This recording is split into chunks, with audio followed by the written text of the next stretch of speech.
Meanwhile, Russia is feeling cautiously optimistic about improving relations with the U.S. This comes one day after President Trump met with Foreign Minister Sergei Lavrov in Washington. Over in Russia, CBS News caught up with Russian President Vladimir Putin right before a hockey game.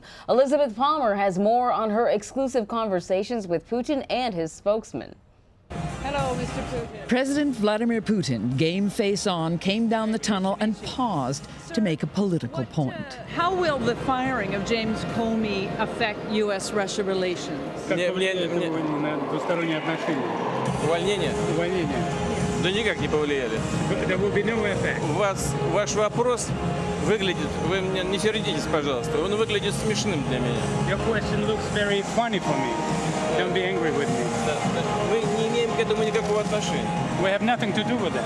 Президент Трамп действует в рамках своей компетенции, предусмотренной Конституцией и законом. He's acting in accordance with his competence and in accordance with his law and Constitution. Мы здесь при чем? What about us? Why we? Я вот видите, в хоккей собираюсь играть с любителями. You see, I'm going to play hockey with the hockey fans. President Putin plays a good offensive game on the ice and on the world stage. And in this case, it's a charm offensive.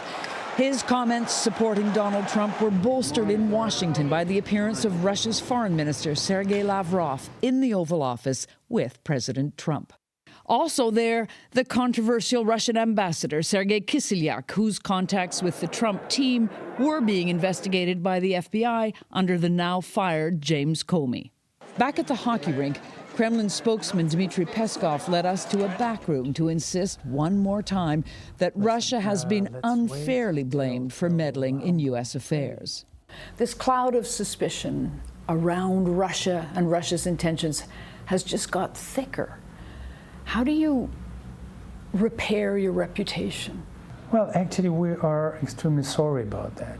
Some political figures in the United States and some other countries of the world, they all of a sudden have chosen a way of earning domestic victories and domestic political points by creating an external threat. Elizabeth Palmer is joining us now from Sochi, Russia. So, Liz, while you were catching up with Putin, something very interesting was happening in this country here. President Trump was meeting with top Russian diplomats in the Oval Office. What's the Kremlin strategy here? The Kremlin hoped that Donald Trump would win, and they thought they would get along very well with the Trump administration, but in fact things have gone the other way, and Russian-U.S. relations have been poisonous, maybe the lowest they've ever been since the end of the Cold War. So the Kremlin is now taking every opportunity to send a friendly message. That's what President Putin was sending there in his hockey uniform. Certainly that's what we saw from the high-level diplomats visiting the White House yesterday. The Kremlin is anxious to rebuild this relationship, partly because it will go down very well at home, and Vladimir Putin is facing re-election next year. But the end game is that they would eventually like the sanctions lifted, and that Russia can begin to do business normally again with the rest of the world.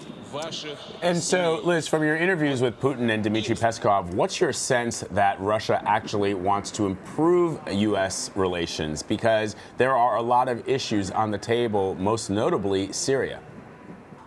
Well, and Syria, and also the ongoing investigation into Russian meddling in the U.S. election and allegations that there were improper contacts between the Trump campaign team and the Russians.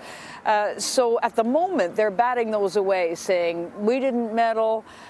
Syria is an opportunity. Let's at least see if we can come to some kind of agreement to help protect the Syrians and build out from there. And the hope is that once a little common ground is established, they can grow it into other spheres. That, of course, is going to depend very much on what happens in Washington and in U.S. politics domestically, generally. So Russian media are reporting that President Trump and Putin will meet at the G20 summit that's happening in July. And Russian news agency TASS released pictures of President Trump's meeting with Lavrov and Kislyak yesterday. They did not allow American reporters in the room to take those pictures. What's the Russian media saying about this? They're not mentioning it. They're just mentioning or showing these pictures that to demonstrate that President Trump and Sergei Lavrov were smiling broadly at one another, that Lavrov even joked about the firing of James Comey.